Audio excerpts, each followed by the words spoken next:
Olá, pessoal! Que delícia estar aqui em mais uma live. Hoje o nosso tema é um dos temas assim mais requisitados. Vamos falar então do transtorno de déficit de atenção e hiperatividade. É um transtorno que a gente tem tanta informação às vezes disponível e nem sempre é uma informação que é fidedigna.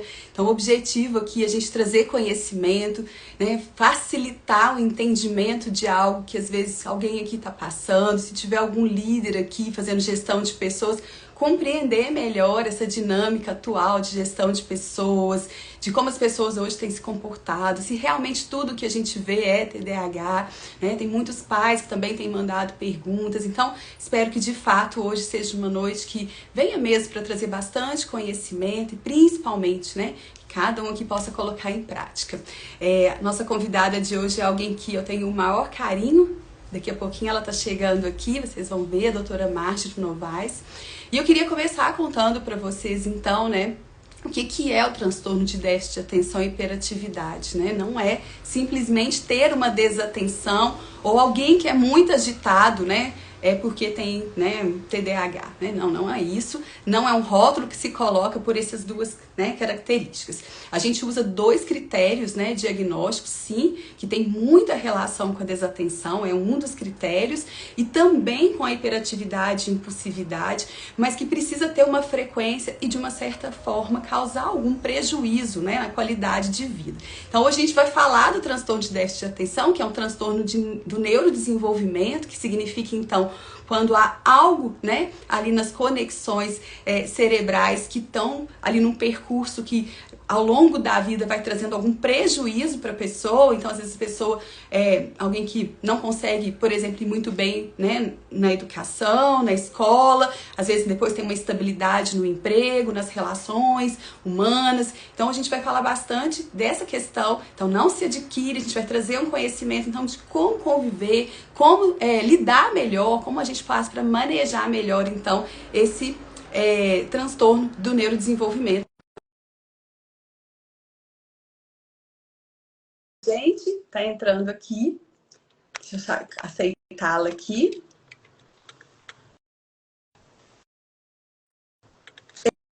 Ei, doutora Marjorie. Ei, Sheila, boa Boa noite. Tá me ouvindo? noite. Tô te ouvindo bem, e você?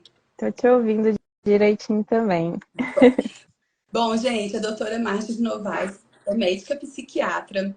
Ela atende online no Brasil todo. Eu sei que tem algumas pessoas aqui, inclusive, que, né, estão fora aqui do Brasil, então ela atende online. E para quem está aqui em Minas Gerais ou em algum lugar aqui perto de Minas, ela atende em Belo Horizonte presencial também.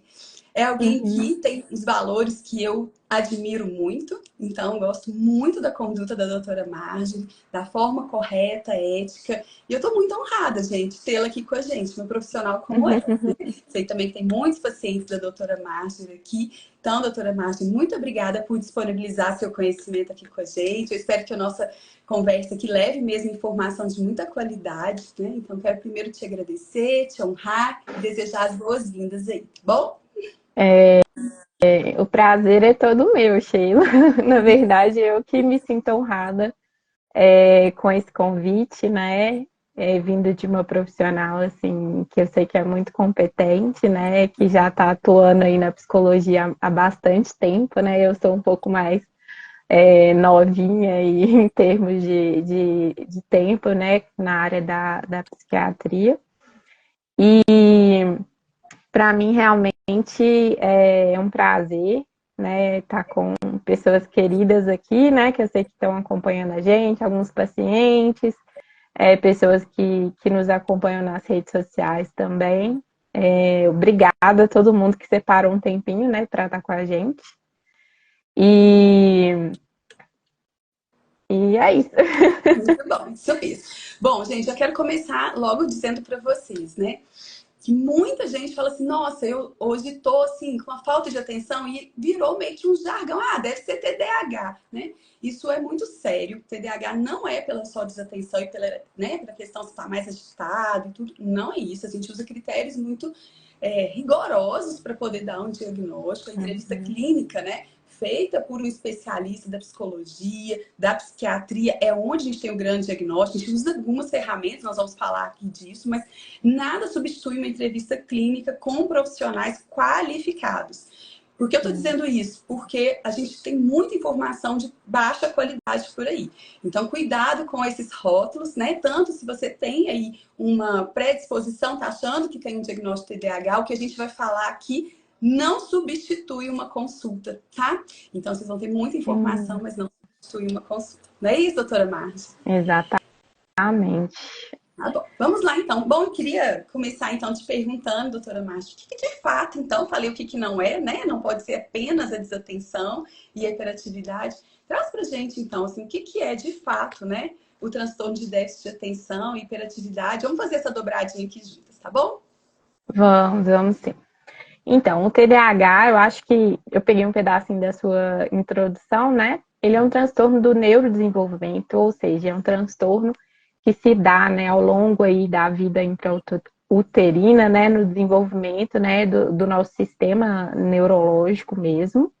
E ele é caracterizado aí por sintomas heterogêneos entre si, né, de desatenção, hiperatividade, impulsividade e também uma certa inquietude, né? E não é apenas ter esses sintomas, né? E uma coisa que eu sempre falo é que todas as pessoas, elas podem, em certo momento da vida, ter um certo grau maior de desatenção, um certo grau maior de ansiedade, que pode ser confundido com sintomas do TDAH, né? E acaba que a pessoa já chega assim, né, de cara no consultório falando que tem, né, que porque perdeu alguma coisa, porque se distrai facilmente e tal. Mas é importante que esses sintomas aí, esse conjunto de sintomas, ele esteja presente desde a infância, né? E pelo menos aí entre os 5 e 12 anos de idade, né, no mínimo, durando um período aí de pelo menos 6 meses. Então, por exemplo, para o adulto, eu tenho que ter, nos 6 meses anteriores ali à consulta, eu tenho que ter a existência desses sintomas, e esses sintomas têm que causar um prejuízo significativo ao longo da vida dessa pessoa. Uhum. Pode ser que na infância, né, a gente acaba que a gente não consegue se lembrar muito bem dos detalhes da infância quando a gente é adulto, né? Então, pode ser que ali na infância tenha passado algum sintoma despercebido, né?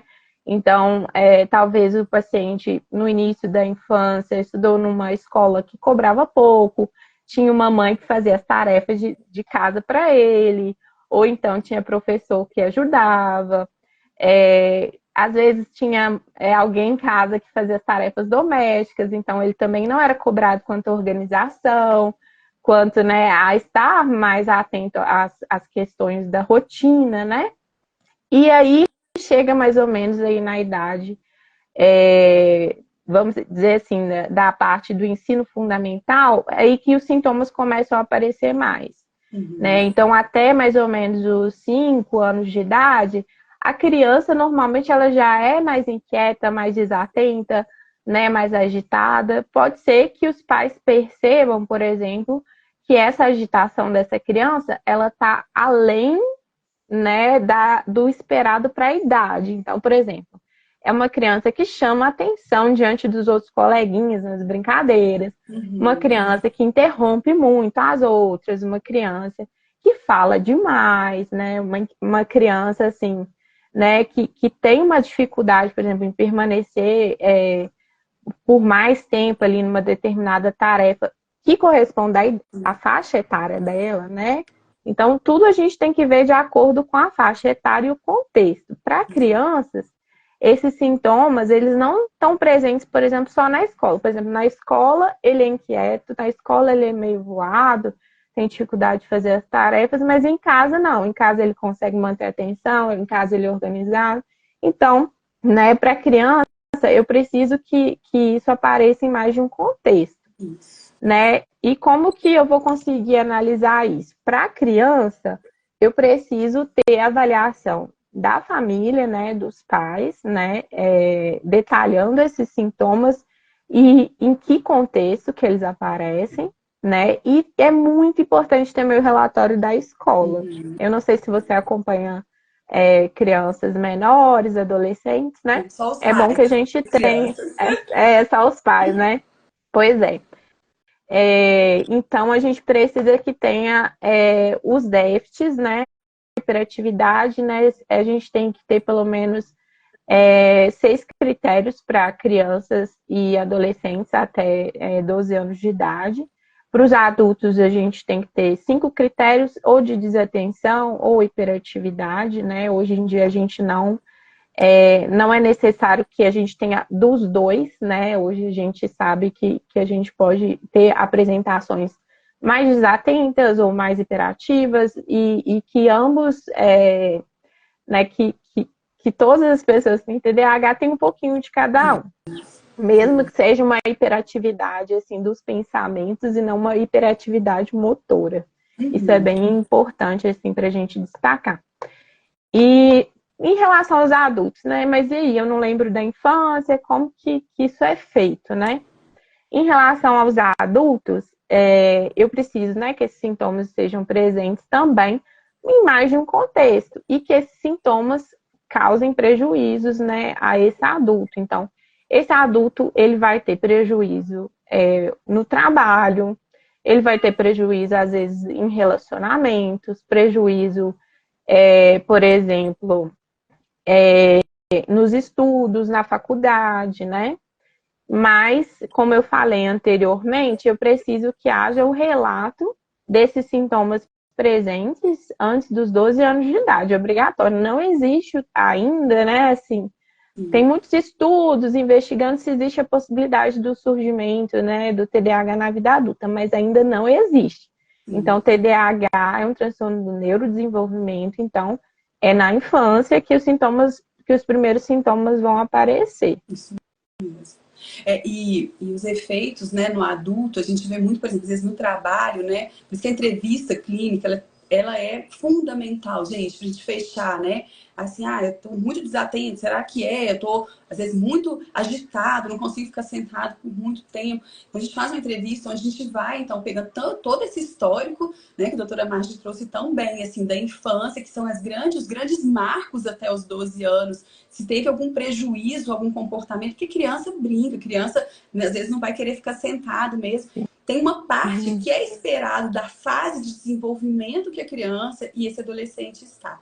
A gente começa a ligar isso, qual foi o prejuízo na fase, por exemplo, escolar, nas relações, nas escolhas, na rotina da casa, né? Então, tudo isso é bem importante. E na fase adulta, a gente identifica muito na questão de, assim, começa um projeto ou muitos projetos ao mesmo tempo e não consegue finalizar. Então, no ambiente, por exemplo, de faculdade, é aquela pessoa que às vezes muda bastante de curso.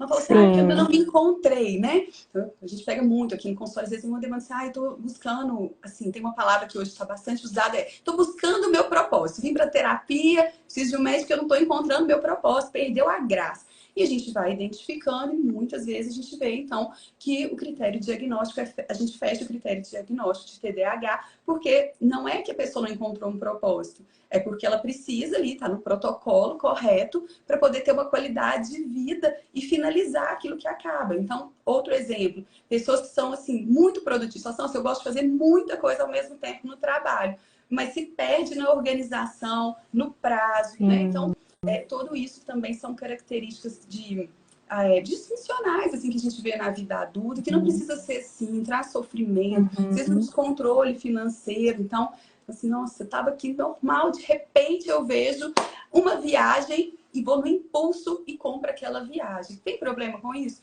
Apenas esse sintoma não, mas a gente começa então a fechar esses outros 4, né? No adulto a gente fecha com pelo menos 5 critérios diagnósticos, a gente analisa isso com muito cuidado para ver, porque às vezes você pensa que é porque você está perdido na vida e não é. Existe um tratamento, Esses né? Algo sintomas, adequado, é eles, demais. sim, e esses sintomas, eles são muito aparentes no adulto, né? Que são os sintomas que a gente chama, né, de disfunção executiva, né? Que é aquela falta de organização, planejamento inadequado das tarefas, né? Ele tem um comprometimento, às vezes, da percepção do tempo, da memória, né, de trabalho também. Às vezes, como você falou, né, ele não consegue concluir tarefas, ou então começa várias tarefas ao mesmo tempo ali, e com o tempo ele também perde esse interesse, né, por essa tarefa, muda de tarefa, né, muda, né, muitas vezes de, vamos dizer assim, enjoa, né, de relacionamento, então troca muito de namoro também, né, de relacionamento. Outras coisas também que a gente tem que são características é um grande esforço, às vezes. Esse adulto, esse adolescente, às vezes ele tem um esforço muito maior para realizar uma tarefa que uma pessoa, vamos dizer assim, neurotípica tem para realizar, e ele gasta muito mais energia, né? O TDAH, ele meio que tem a gente fala que tem um estoque um pouquinho mais baixo de energia. Então, ao longo do tempo, esse estoque vai diminuindo, né? Então, ele gasta muita energia, se cansa mais facilmente, né? Nessas tarefas que exigem maior tempo, né? De atenção, né? De concentração. Diante disso, muitas vezes a gente tem dificuldades motivacionais também, né? Porque quando eu não dou conta de fazer alguma coisa, quando eu vejo que né, eu não consegui organizar meu tempo, eu me perdi no tempo, eu não consegui entregar um trabalho, né, no período que era para entregar, né, ou cometo atrasos recorrentes ali também, isso vai me gerando uma sensação de fracasso, né? Então, muitas vezes o TDAH, ele tanto adolescente quanto adulto, a criança também tem um pouco dessa percepção, mas ele tem essa sensação de estar sempre, de ser sempre insuficiente. Não sei se você já percebeu, se você percebe isso com frequência, assim, nos pacientes que você tem com TDAH. Naquela coisa de, tipo assim, eu não dou conta, eu tô sempre aquém dos meus colegas, né? O que você tem, assim, a respeito dessa questão, assim, dessa insuficiência? Isso é muito real e muitas vezes muito velado, né? Fica muito guardado para o próprio paciente, né? Isso que ele está sentindo, por isso que às vezes ele busca a mudança da atividade, porque ele queria tanto uma realização mais imediata que o processo, esse desgaste do processo, ele precisa de um esforço tão grande que ele se desgasta tanto que aí por uma busca imediata, assim, eu quero o resultado, o processo ele fica mais intolerante e aí muda, né? Aí muda de namorado, muda de curso, muda de atividade, né? A gente fala assim, nossa, eu preciso sentar para estudar. Pergunta básica para adulto. Se sentar, por exemplo, para entregar um paper, entregar um documento. Aí senta para fazer o relatório. Quem tem TDAH, se olhar o celular, falar, deixa eu só dar uma olhadinha aqui. Olhou, já passou Já assim, era. minutos, né, no telefone, respondendo. Ou seja, porque o prazer imediato, a resposta imediata traz alívio. Não é porque a pessoa assim, ela só se perdeu, é porque de fato traz alívio, porque fazer uma atividade um pouco, que exige um pouco mais do esforço ao processo e que ainda não está muito próximo do resultado, gera um desgaste real, né? E por isso que é do neurodesenvolvimento, vem desde a infância, e aí se isso fica muito velado, traz realmente um sofrimento para a qualidade de vida.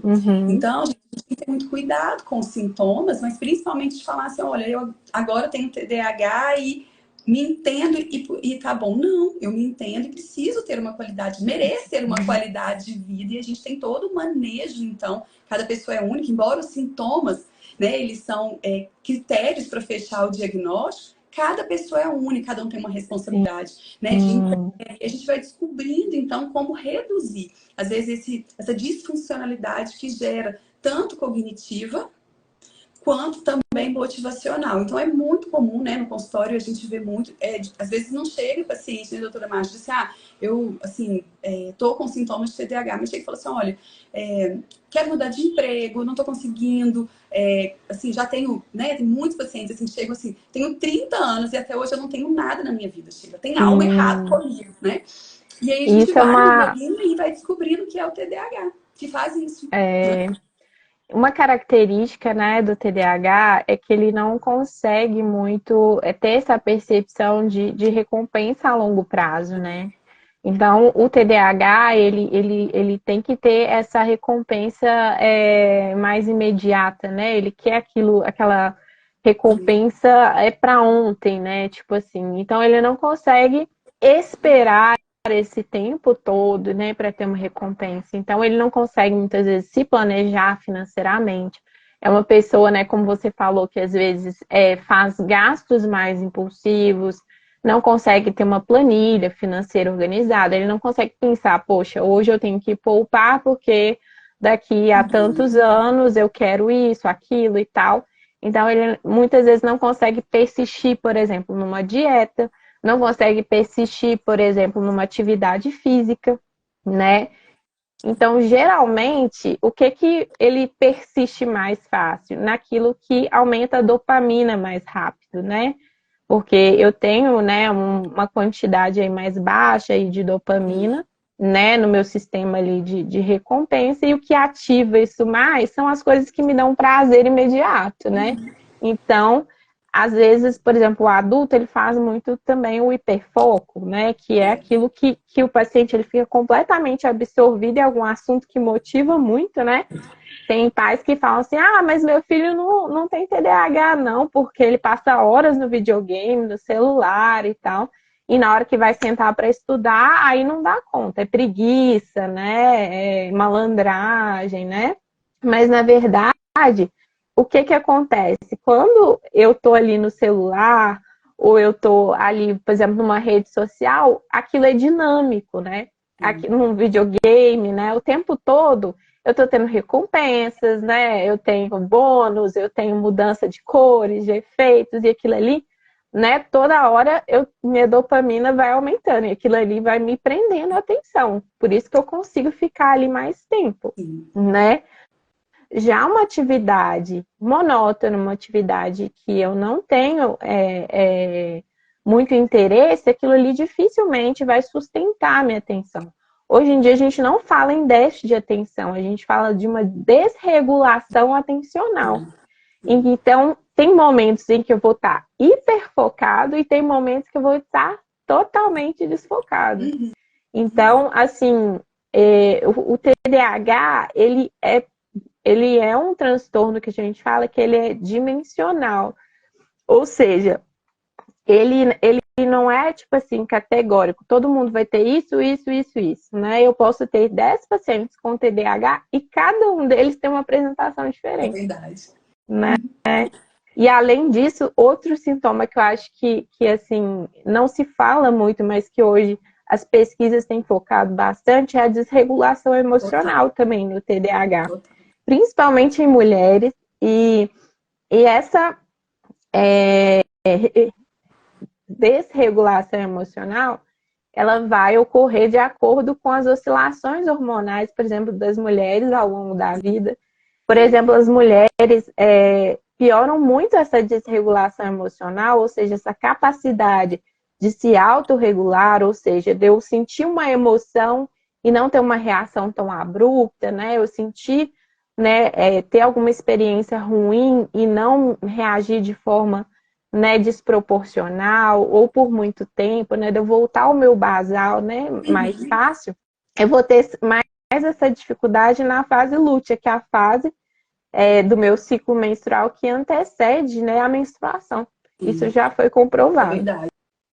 E bem interessante você ter lembrado desse sintoma tão importante que é o afeto das emoções, porque a gente fala muito da questão, às vezes, do comportamento, quais são as consequências, os prejuízos que isso gera no dia a dia, mas tem algo que é bem realmente da desregulação emocional, né? Então a gente vê assim, como que o paciente, às vezes, não tem uma autopercepção e vem, às vezes, assim, já muito com crenças muito diferentes, assim, a gente chama de crenças disfuncionais, Sim. daquilo que realmente é, porque de tanto ouvir, às vezes ouviu, cresceu durante a sua infância, a sua adolescência, assim, nossa, mas você é muito desorganizado, você, tudo que começa não termina, e aí vai ouvindo isso ao longo, né, da sua trajetória, da sua jornada de vida, e aí chega no trabalho, muitas vezes, assim, vai com muita, né, muita impulsividade, se apaixona com o trabalho, de repente não consegue finalizar as tarefas, e aí isso tá ali.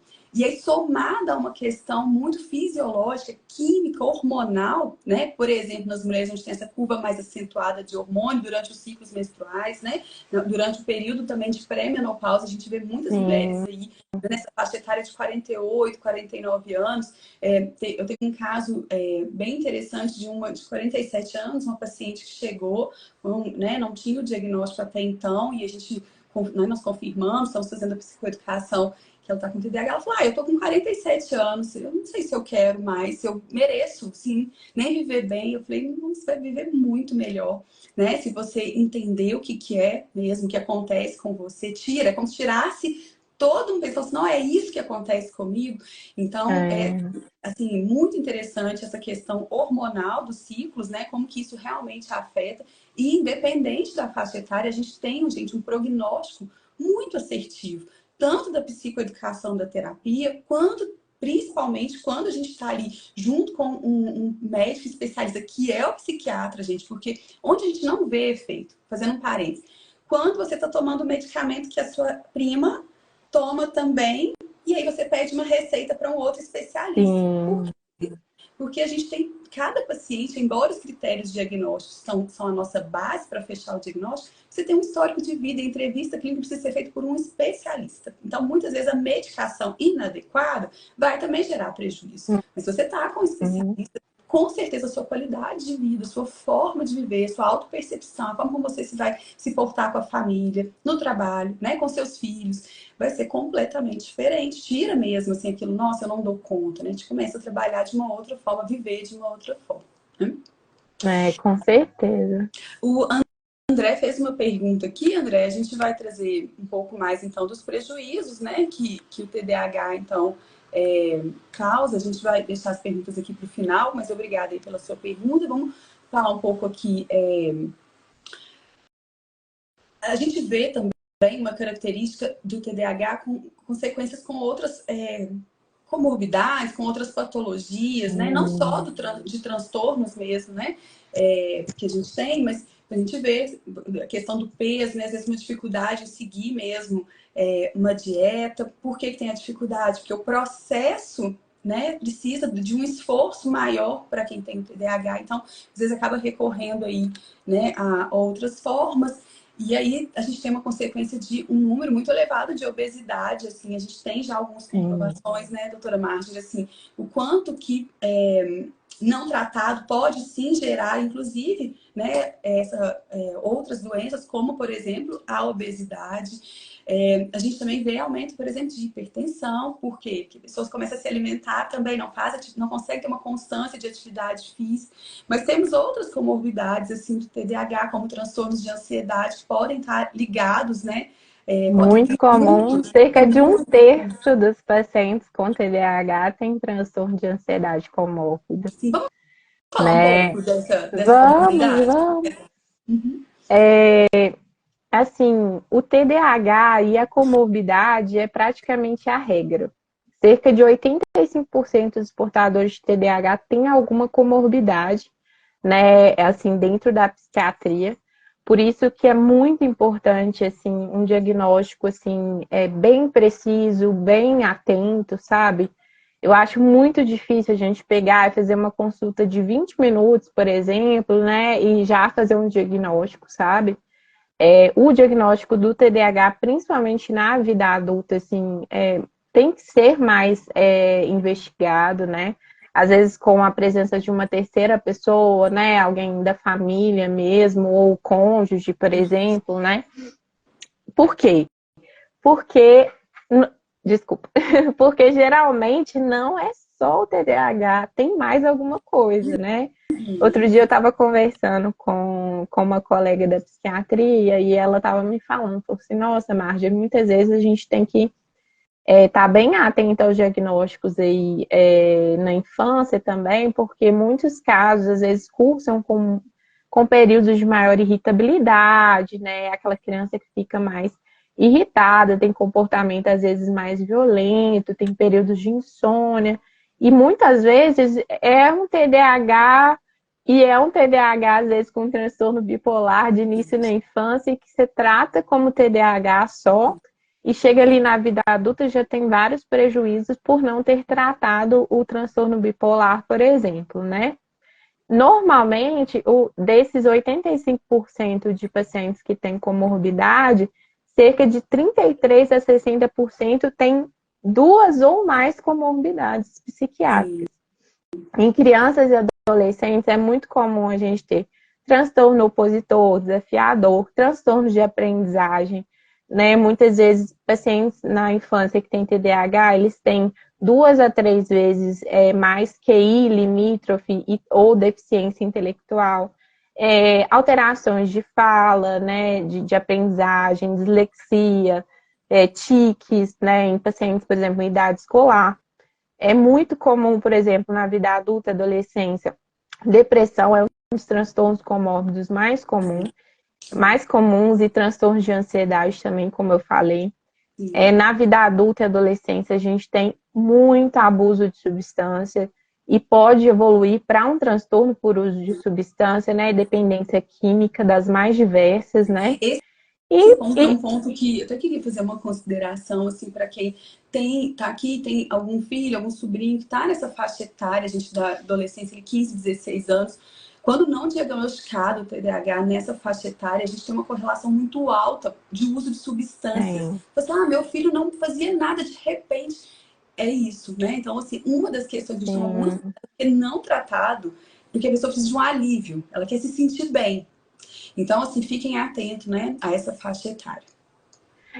E assim, né? Por que o paciente com TDAH vai desenvolver o abuso de substância, né? Eles podem desenvolver porque ele tem mais impulsividade, mais hiperatividade, mais desatenção. Então, muitas vezes a substância vai ser usada como algo para acalmar um pouco esses sintomas, né? Amenizar essa hiperatividade, às vezes amenizar os sintomas de ansiedade, inquietação desse paciente. E também, por exemplo, nas drogas estimulantes, como cocaína e tudo, vai aumentar essa dopamina, só que aí num nível excessivo, né? Não seria um nível para tratamento. Ninguém vai usar cocaína para tratar TDAH, né? E a gente também tem aquela história, né? Quem veio primeiro, o ovo ou galinha. A gente também tem pessoas que têm o transtorno por uso de substâncias e não tem TDAH, mas a gente pode investigar quem tem transtorno por uso de substância. A grande maioria, assim, tem uma história aí, né, de transtorno aí do neurodesenvolvimento, com maior impulsividade, hiperatividade, às vezes atraso escolar, disfunção de emprego, né, e entre outras áreas da vida. Verdade, é isso mesmo. Isso mesmo.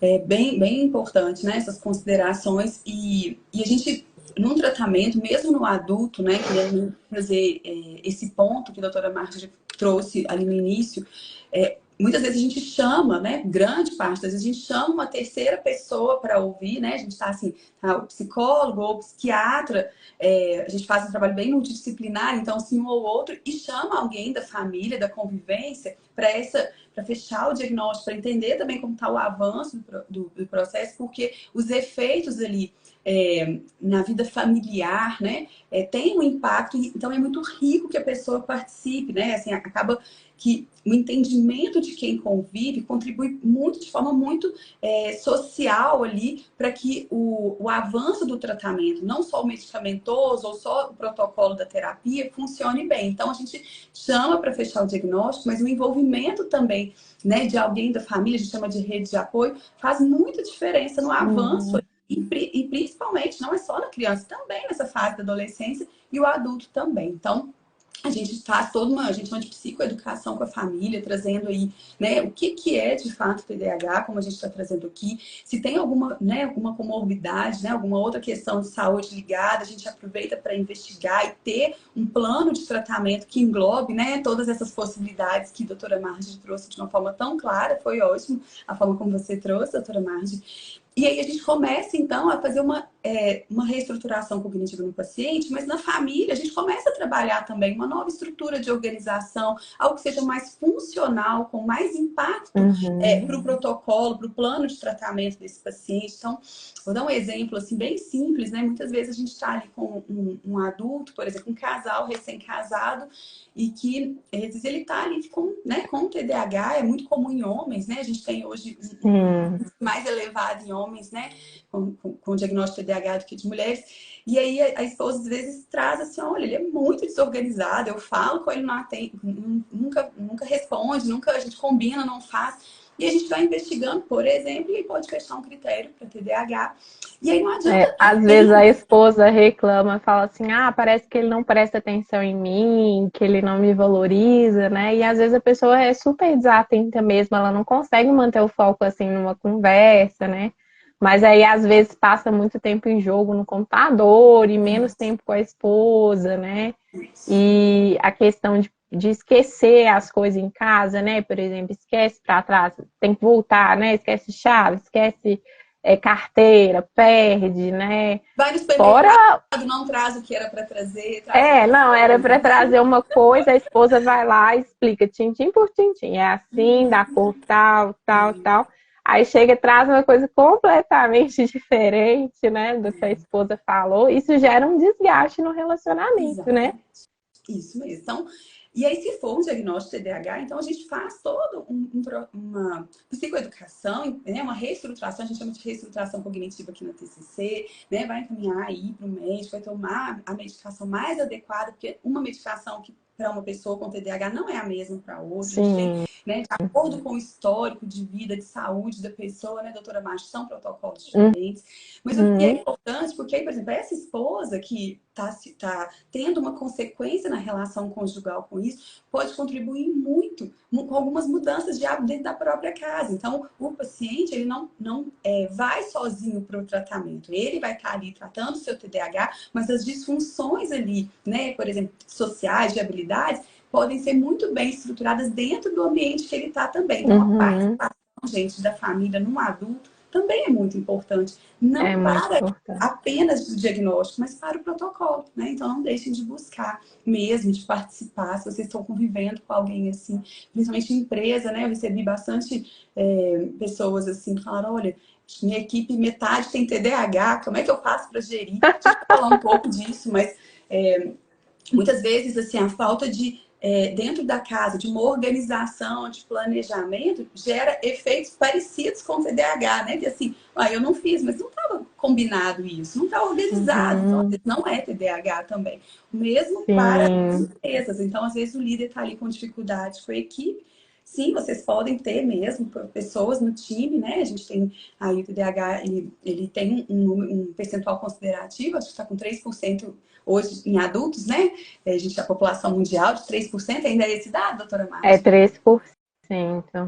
Na então, criança é mais. Né? 5%. Um percentual bem considerável se a gente pensar que muita gente tem e não tem o diagnóstico, né? Então, assim, é bem considerável. Então, sim, certamente, né? Na sua equipe pode ter, sim, alguém que está ali com uma dificuldade de produtividade ou até de relacionamento por conta do TDAH, mas muitas vezes pode ser um ambiente também que não está funcional em organização e planejamento. Então, a gente sempre começa, a gente, assim, quem está passando por isso, começa olhando como que está a organização, o planejamento do seu ambiente, a comunicação, os combinados, né? Essa questão, por exemplo, de marido e de mulher, para que também não seja tudo responsabilidade do TDAH, porque embora a pessoa, alguém que você convive pode ter TDAH, não quer dizer que a responsabilidade não dessa pessoa pode que tem colocar a culpa isso, né? de tudo no TDAH e tirar a nossa autorresponsabilidade, né? Perfeito. Essa autopercepção, né? E tudo é bem importante. Tá bom, então, passando aqui um pouco mais, né? Falamos aí do manejo do paciente. Eu vi que tem uma pergunta aqui sobre medicação. Gente, a gente conversou um pouco ali quando a gente foi pensar no tema, né? A gente vai ter bastante cuidado com a questão dos critérios aqui para falar de medicação, porque a gente olha para cada ser humano como único, né? Assim, a doutora Márcia é muito responsável nesse sentido, assim, olha, não é um medicamento que é bom para um, não vai ser para outro, a gente não vai falar, vai evitar aqui de falar exatamente quais são as medicações, mas a gente vai falar, assim, de uma forma, né? Quais são hoje as perspectivas de o que funciona. Aqui, né,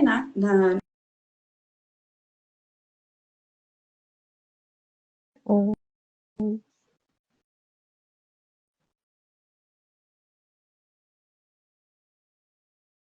De habilidades sociais, planejamento e organização, né? Mas e da parte médica eu vou deixar aí com você, tá, doutora Nádia? Ah, tá joia. Né, hoje a gente tem como padrão ouro para o tratamento do TDAH a medicação, né? E dentro da medicação a gente tem os estimulantes e os não estimulantes, né?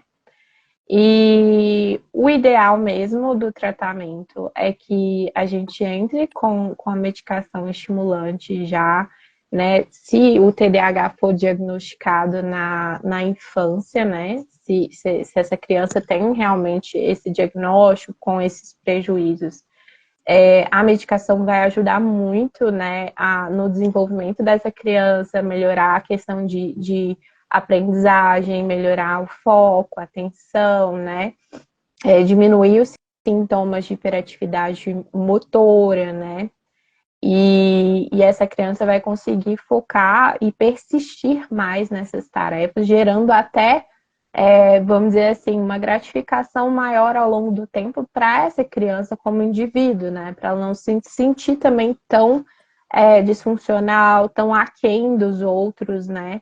Isso não é uma forma de, como que eu falo, dopar, né? Tem gente que fala assim, vai dopar a criança e vai tirar ela da personalidade dela e tal. Não, a medicação não altera a personalidade, a medicação não vai dopar a criança, a medicação vai fornecer exatamente aquilo que ela precisa para que ela tenha um desenvolvimento normal. Sim. Né? E E eu a acho bem gente observa. importante só um minutinho, essa observação, porque como é um pouco desconhecido que de fato é o TDAH, que é essa questão da desatenção com a hiperatividade, impulsividade, e às vezes vem com sintomas mistos, o prejuízo que isso gera, às vezes pensa assim, mas eu vou começar a dar medicação e meu filho vai ficar meio abobado. E ao contrário, vocês vão É o começar a ver contrário. como seu filho vai desenvolver na escola, nas relações sociais, nas habilidades de relacionamento em casa, na organização. E isso faz um efeito dessa criança se sentir pertencente. Ela falou, gente, né, eu dou conta. E o reforço positivo, né, que a gente Sim, chama assim de, olha, né, evite falar, tá na hora do remedinho. Não, olha só, seu tratamento, traga de uma forma que a família, né, o ambiente seja totalmente favorável a esse avanço, né? Porque o protocolo, né, os prognósticos de medicação, eles são para estabilidade, uhum. principalmente quando criança, né? Eu falo para que ela se conheça quanto mais cedo o que funciona, o que não funciona para ela, porque se ela vai para a escola e ela tá ali, todo mundo, né? Assim, grande parte dos colegas prestando atenção, dando conta de fazer uma atividade e ela não, porque ela não consegue ficar atenta, e aí em casa chega e fala, olha, né? Você não consegue o que aconteceu? Sua nota tá ruim, sempre uma pressão muito grande. Isso vai minando mesmo essa autopercepção. A Ju colocou aqui, né, que é a questão da autoestima, e é isso Sim, mesmo, né? A autopercepção, e aí vai gerando ali um ser humano muito, muito desregulado nas emoções também. Então, sim. importante esse ponto, né? Façam reforço sempre. Acreditem no Eu tenho tratamento. pacientes que até hoje eles têm essa memória traumática, assim, registrado mesmo, porque, né, de serem chamados de burros, de serem chamados de lerdos, né, de pai e mãe castigar muito porque não conseguia parar quieto, né, ou então, né, aquela criança que tem, às vezes, compulsão alimentar e não consegue controlar, e aí tem as sequelas, né, da questão da obesidade. Muitas vezes uma criança que se isola porque tem vergonha de não dar conta das coisas, né? Sem falar, assim, né, dos prejuízos, né, na vida adulta, como a gente já falou, né, da baixa autoestima, né, da questão de sentir que não é capaz de né, concluir, né, desafios maiores, né, etc. E na vida adulta, eu acho assim, que é um dos tratamentos mais recompensadores, porque dentro da psiquiatria, a medicação para o TDAH, né, pensando aí nos estimulantes, é o que tem a resposta mais rápida, Perfeito. né? Porque, por exemplo, um tratamento para depressão e ansiedade vai levar aí 3 a 4 semanas para esse paciente começar a ver uma melhora, começar a ter redução dos sintomas, né? Então, esse é aquele tratamento que o paciente precisa persistir mesmo para ele. Será que isso aqui vai valer a pena, né? E Isso. às vezes traz um desânimo, mas o tratamento do TDAH, né, com o estimulante, por exemplo, né, dentro de minutos, horas, o paciente já tem ali uma resposta, né, em relação a alguns sintomas que é muito claro, né? Eu tenho pacientes que falam, por exemplo, que tinham pensamentos muito acelerados, né, um fluxo grande de pensamentos, a minha cabeça não para o tempo todo, eu não consigo sossegar, eu não consigo descansar, eu não consigo parar Não quieto. consegue dormir, né? Muitos não conseguem Dificuldade, dormir. nossa, isso a gente nem falou, né, da questão da insônia relacionada também ao Impressionante. TDAH e aquela mente que não desliga. Então, tem pacientes que falam assim: nossa, parece que minha mente silenciou. E hoje o paciente é até estranho, falou assim, eu estou vivendo hoje numa paz que eu acho que assim é fora do normal, né? E eles ficam numa gratidão tão grande, né? Porque eles conseguem melhorar a questão né, do cumprimento dos prazos, eles conseguem concluir, por exemplo, né, uma faculdade, um mestrado, um doutorado, né? Conseguem melhorar a questão da atenção no relacionamento dentro de casa, né?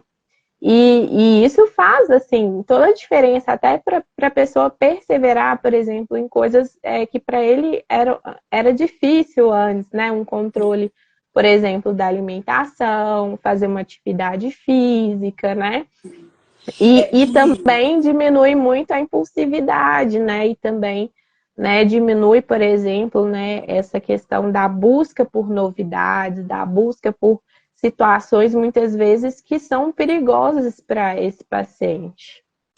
é muito gratificante, assim, porque muito bem colocado, assim, o tratamento, como ele tem um efeito muito, muito rápido, muito bom, né? Assim, de uma semana para outra, né, em terapia, a gente vê, assim, a pessoa tendo acabativa, às vezes nunca tinha terminado nada, se começou algo, é muito comum isso no adulto, assim, olha, nunca consegui terminar um curso de inglês, eu Um matriculei livro, né? um livro, Nunca ele li fala um que vai livro ler, mas na vida, nunca nunca consegui consegui ler terminar um um livro livro. na vida. Não É consegui. Pago impressionante. academia e agora eu tô indo 2, 3 vezes na semana. Antes pagava, às vezes fazia o plano anual para falar assim, agora eu vou. E não conseguia, mesmo Fora com os cursos, né? cursos. Quantos cursos comprados impulsivamente que não se assistiu mais de uma aula, né? Então, assim, é muito gratificante, porque a gente vê, assim, semana após semana, a pessoa falando assim, eu tô conseguindo, se sentindo realizada. Porque a grande questão que eu vejo, assim, dos sintomas, né, quando não tratado CDH, é que a pessoa ela não consegue se sentir realizada, porque ela fica nessa busca incessante por algo. E aí, o contrário, quando ela tá, assim, num tratamento adequado, ela começa a ver, assim, o que eu tô fazendo, né? É com menos esforço e tá dando resultado. É Mas a muito gente, bacana. uma coisa que a gente precisa lembrar também é que o remédio, ele não é mágico, não é uma pílula mágica, não vai te deixar assim, né, uma super mente, né, nada disso. É Ele vai dominado. regular, né, aquilo que está desregulado ali em relação à liberação de neurotransmissores e tudo, mas tem questões da disfunção executiva que o remédio não melhora. Então a gente precisa, assim, né? Eu acho que tem que ser caminhar junto o tratamento ali com a psicoterapia, com a TCC principalmente, junto com a medicação, porque pode ser que eu vou usar a medicação e eu vou fazer um hiperfoco com a medicação. Isso. Então, se eu não direcionar essa minha atenção de uma forma organizada, né? Então, por exemplo, eu vou tomar a medicação e vou ficar mexendo no celular. Aí eu vou ficar ali o resto do dia, Perfeito. né? Então, eu preciso criar estratégias, né? Por exemplo, hoje em dia eu estava buscando assim sobre algumas estratégias, né? Hoje em dia a gente tem muitas estratégias, por exemplo, conectar a agenda do celular no computador. A gente tem alertas sonoros, por exemplo, a gente pode conectar a Alexa, por exemplo, para falar, olha, fulano, já deu seu tempo aí de seriado, é hora de estudar. Gravar Ou então, o durante o tempo, né, estudo, da rede social. exatamente, durante o estudo, eu colocar, por exemplo, fazer umas pausas para mim, né? Por exemplo, uns 5 minutos, né? Usar técnica ali, Pomodoro. Isso. Outra coisa também que é importante, né? É organizar a agenda, né? Organizar a rotina alimentar, organizar horário para tudo também, eu acho que é importante também, né? Colocar esses limites, né? Para que a medicação ela trabalhe a favor também de melhorar a sua rotina, mas a medicação por si só não vai fazer isso, não vai estruturar sua agenda, não vai estruturar seus estudos, né? Eu preciso de ferramentas comportamentais para isso. E eu acho que assim, a TCC é fundamental, ela é assim essencial assim desde a infância. Tem muita gente, não, eu só quero remédio, não quero fazer acompanhamento, né? Para a criança é fundamental o treinamento de pais, né? É Isso. fundamental que a criança tenha apoio em casa, que ela tenha, né, um ambiente favorável ao desenvolvimento dela, né? Que tenha essa questão da aceitação, né? Que tenha essa validação, né? De quem ela é, do valor dela, né? Que ela é capaz, né? E não, porque muitas vezes, né, a gente tem também crianças com TDAH num ambiente totalmente invalidante, né? Pessoas, né, pais descontrolados, irritados, e aí a criança acaba refletindo esses comportamentos e muitas vezes, né, com comportamento mais opositor, mais, né, irritadiço, né, mais Mais explosivo, birra, porque né? E às vezes a própria criança tem muitas mais birra, vezes né? é um No ambiente desse. reflexo do ambiente, né? Assim, não é É verdade. culpa. É culpa só do TDAH, né? A gente precisa que a gente tenha. Então, assim, é a medicação mais o apoio da psicoterapia. Perfeito. Fundamental. Sim. E pensando muito assim, né? Às vezes, como o paciente adulto fica numa impulsividade, né? Leva essa impulsividade para a vida adulta.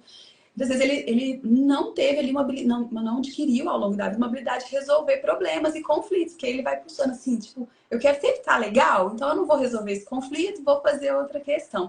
E aí entra, por exemplo, com a medicação, e aí a gente vai desenvolver em TCC também esse, que eu falo assim, que, nossa, se todo mundo pudesse desenvolver hoje habilidades de resolução de conflitos, o mundo seria bem melhor, porque como que a gente lida, por exemplo, com conversas difíceis, com tomadas de decisões que às vezes estão sendo procrastinadas, e aí não só na vida profissional, né? Às vezes a gente pega, se tiver alguém aqui, gente, passando por isso, não estou direcionando a fala para absolutamente ninguém, né? Mas a gente pega alguém que está super insatisfeito com a carreira e está há 10 anos no lugar ali, e aí ele não fez a mudança que a gente falou ali, né, do Uhum. adulto que está mudando de lugar para lugar, mas é porque encontrou, na verdade, não é nem que ele não mudou, porque ele está satisfeito, mas ele está ali numa questão assim, tão insegura que ele prefere ficar ali, né? E também, ou seja, não está lidando com o conflito. Como também a gente tem, às vezes, alguém que está, né? Aí noivo há 10, 15 anos, sem tomada de decisão, resolução, né? E por que às vezes. Então, assim, como a gente vê que isso também vem, muitas vezes, pelo diagnóstico TDAH, e aí a gente faz toda essa psicoterapia, o que a gente vai fazer? Não é apenas falar sobre o diagnóstico, a gente vai reestruturar, né, todas essas questões da nossa vida para que atinjamos, né, aquilo que é o objetivo. Então, funciona muito bem. O Diego está aqui com a gente, falou também como foi importante para ele, assim, adquirir o hábito da atividade física, que a gente sabe, mas como às vezes é realmente assim, se não coloca ali como um hábito, né, às vezes fica ali sem fazer, e atividade física não é só uma questão estética, nem de saúde física, que a gente está falando como isso vai fazer bem, né, para a redução dos sintomas, para a gente ter ali uma eutimia. Então, assim, importantíssima a atividade física também, além de liberar serotonina, endorfina, né? É E maravilhoso. não é assim, para o TDAH, o ideal não é pilates, né? Essas coisas meio paradonas, tal. Hoje em dia, o que a gente tem de melhor recomendação é uma atividade, né, que seja mais Ai, me fugiu a palavra. Endorfinada, né? Endorfinada, mas eu queria dizer Mas é aeróbica. aeróbica, uhum, Exatamente, aeróbica, de aeróbica. preferência ao ar livre, né? Porque a pessoa É vai uma estar atividade ali. também que seja prazerosa para a Isso. pessoa, né? Uhum. Que não seja algo muito entediante, porque realmente a pessoa não vai perseverar muito tempo em algo que ela não gosta. E Sim. mais o ideal mesmo é que essa pessoa tenha uma rotina pelo menos 3 vezes na semana de fazer essa atividade Uhum. aeróbica. Tem que ser aquela atividade que cansa, né? Que tem que puxar o fôlego, que o coração acelera, né? Eu gosto E isso de vai ficar melhorar endorfinada. 30 minutos endorfinada. de endorfina. Exatamente. Quem corre aí, né, Sheila? Né? Verdade. Quem corre, eu acho que sabe exatamente essa questão dessa recompensa, né? Que vem no final da corrida, né? E outra coisa também, que você desenvolvendo a rotina da atividade física, essa disciplina, né? Você vai trazer essa disciplina também para outras áreas da sua vida, Uhum. né? Eu sei que é difícil, né? Eu mesma tenho bastante dificuldade em perseverar nisso, mas eu sei, assim, eu vejo meus pacientes assim engajados e eu vejo tanto de benefício que isso traz, tanto para a regulação emocional, para os sintomas de ansiedade, melhora demais, insônia, Isso. né? Sim. Melhora muito também, né, vamos dizer assim, oxigenação cerebral, então, assim, melhora questões cognitivas também a longo prazo, né? E aí, esse é o Então, efeito que a gente fala da qualidade de vida, né? Um tratamento sim, adequado, com o protocolo, né? Da melhor forma, a gente fala plano de tratamento da melhor forma, vai melhorar lá na sua relação com os seus amigos, na relação familiar, na relação profissional e um ganho de 100% em saúde física. Então, assim, como que uma questão, quando a gente tem ali, olha, é isso, vamos nessa linha, vai ter esse efeito para todo mundo, né? Bom, vamos agora para nossa caixinha de perguntas. vamos. Usando o nosso tempo aqui. A gente recebeu bastante perguntas, assim, se alguma ficar sem resposta, gente, depois vocês podem procurar a doutora Marjorie aqui no Instagram dela, pode me Sim. procurar também, né? Vou para a primeira aqui, doutora Marjorie, que é possível verificar através de um exame genético se o meu filho vai nascer com TDAH? Não é possível.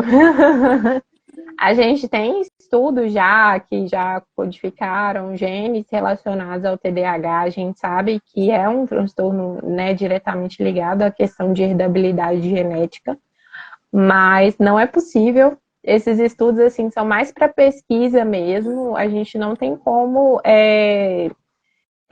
mencionar isso, não tem nenhum exame que detecta, meu filho pode vir com TDAH ou com outra coisa assim do tipo. O que a gente sabe é que familiares que têm, né, filhos, né, que têm, por exemplo, pais com TDAH, irmãos com TDAH, as chances são muito mais altas, né de ter essa herdabilidade, né, de que essa genética aí seja perpetuada. É um dos transtornos assim com maior herdabilidade genética na psiquiatria, porque ele não tem tanta influência do ambiente. Por exemplo, o transtorno depressivo, muitas vezes eu tenho a combinação da genética com fatores do ambiente, né? Estressores, gatilhos ao longo da vida, né? Já o TDAH não. Ele não tem essa influência ambiental. São pouquíssimas coisas do ambiente que influenciam, sabe, no neurodesenvolvimento. Sim, é verdade.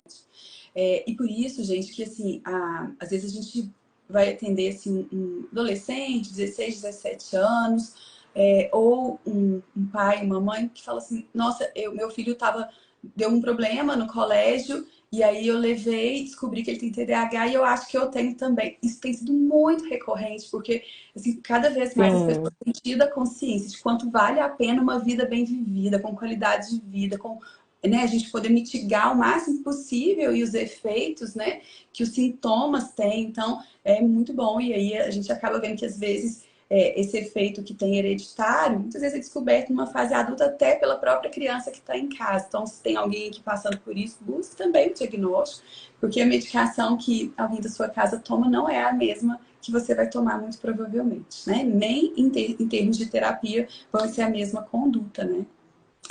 Muito bom. Vamos lá, fazer uma dobradinha aqui agora sobre trabalho, né? Vou responder essa, mas fique à vontade, tá, doutora Marjorie? Uma pessoa perguntou como lidar com as distrações em trabalho remoto, né? Uma vez que tem esse diagnóstico de TDAH, como é que faz? Então, a gente acaba utilizando muito, assim, de ferramentas estruturantes mesmo, assim, a gente olha como que é o planejamento, quais são as principais entregas desse profissional, aquilo que é urgente e aquilo que é importante. A gente também traz de acordo com que o nível de responsabilidade, o pipeline que essa pessoa tá, quais são as entregas, o tempo dela de manhã para o trabalho, se funciona melhor ou se funciona à tarde. A gente faz todo um planejamento, então. E aí, para distribuir essas atividades no remoto, a gente pode usar, como a doutora Marjorie bem trouxe aqui, o uso da técnica Pomodoro, que é assim, quem não conhece, gente, vale para todo mundo, inclusive para quem não tem TDAH, que é a cada 25 minutos você faz uma pausa de 5, porque isso você absorve uma atenção maior. Outros mecanismos é a gente ter um ambiente muito organizado, né? Então, se você trabalha remoto, né, organize o seu dia. Então, assim, se você trabalha, exemplo, no seu quarto e seu horário é 8 horas, você vai criar uma rotina em que você não acorde, né? E é uma característica do sintoma do TDAH, às vezes ficar um pouco mais na cama, mas que você não acorde 10 para as 8, lave o rosto, pegue um café e comece a trabalhar. Mas que você organize o seu dia para o trabalho, como se você estivesse saindo. E aí você tira todas as distrações que são TV, celular. E aí você faz uma super concentração desses 25 minutos. E aí, 5 minutos, você então levanta, toma uma água, né? Volta, às vezes vai ao banheiro, pode responder uma mensagem ou outra e volta para concentrar. Tá numa reunião remota e aí já tá assim voando, né? Tem alguns casos, eu atendo online, né? Muito online, né? Praticamente 100% meu online. E aí, assim, a pessoa começa a rasgar um papelzinho, sabe? Ótimo, pegue algo, assim, comece a mexer. Se você está numa reunião e está com dificuldade de concentrar, então a gente vai encontrando ali, né, algumas estratégias para aumentar o foco. Mas o que é importante é o planejamento do seu dia, uma organização do seu ambiente de trabalho e tirar toda a distração. O que acontece é que às vezes está muito próximo, né? Então, assim, vou ler um livro, deixa o livro do lado do computador. E aí você vai folhear o livro e aí esquece, às vezes, a reunião. Eu tenho um caso dessa semana, que o meu paciente, ele estava no aeroporto, ele chegou com 2 horas de antecedência para o voo, uma viagem, assim, dos sonhos dele, um paciente homem, e aí ele resolveu, ele ficou um tempão no saguão, tudo certo, ele resolveu ir na livraria pegar um livro. Nossa. E aí, o que aconteceu com ele? Perdeu o voo e não Perdeu o escutou, voo. ficou chamando e ele não ouvia.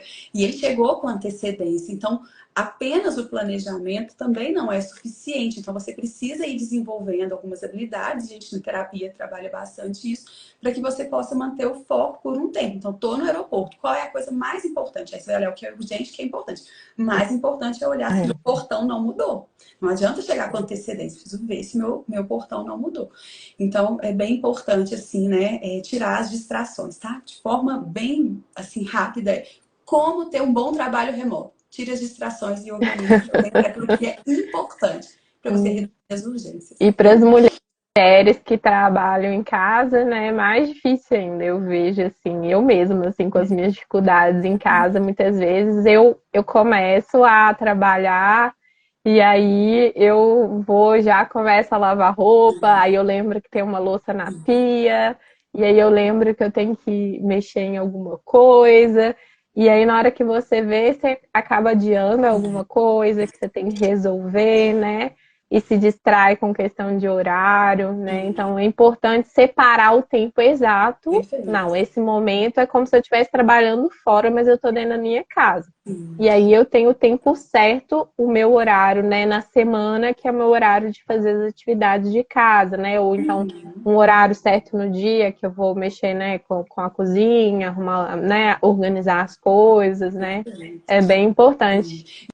E a gente sempre recomenda alguns aplicativos, né? Então, por exemplo, para quem trabalha em casa, tanto homens quanto mulheres, tem alguns, eu não estou fazendo propaganda de nenhum, tá, gente? Zero parceria aqui, né? A parceria aqui é com a doutora Marjorie, e é parceria intelectual, né? Não tem nada aqui, além disso, Sim, nenhum conflito de interesse. nenhum conflito de interesse. Mas tem um aplicativo, ele é gratuito, ele chama Mordomo Digital. Conhece, doutora Marjorie? Não, não conheço. E ele, todos os dias, ele me conta o que eu tenho que fazer. Então, eu preciso primeiro Não, planejar e legal. organizar. Assim, como é que vai ser minha semana? Então, assim, que horas que eu vou fazer compra, que horas que eu vou arrumar. Enfim, então, tem hoje muitos aplicativos para organização do trabalho. Tem o Trello, tem a Esse eu já agenda do ouvi falar. Google. O Trello é